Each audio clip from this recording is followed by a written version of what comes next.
কোটা সংস্কারের দাবিতে দেশব্যাপী বাংলা ব্লকেট কর্মসূচির অংশ হিসেবে কুষ্টিয়া খুলনা মহাসড়ক অবরোধ করেছেন ইসলামী বিশ্ববিদ্যালয়ের শিক্ষার্থীরা।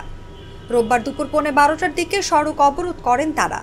অবরোধের ফলে সড়কের দুই পাশে প্রায় 10 কিলোমিটার যানজটের সৃষ্টি হয়েছে।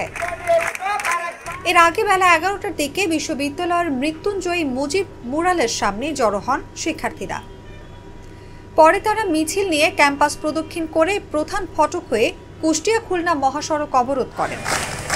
অবরোধ চলাকালে সড়কে গাছের গুঁড়ি ফেলে ও আগুন জ্বালিয়ে যান চলাচল বন্ধ করে দেন শিক্ষার্থীরা।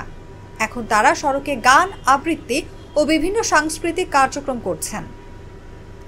শিক্ষার্থীরা বলেন, কোটা সংস্কারের দাবিতে দেশব্যাপী যে বাংলা ব্লকেট কর্মসূচি ঘোষণা করা হয়েছে, আমরা তা বাস্তবায়ন করতে মাঠে এসেছি।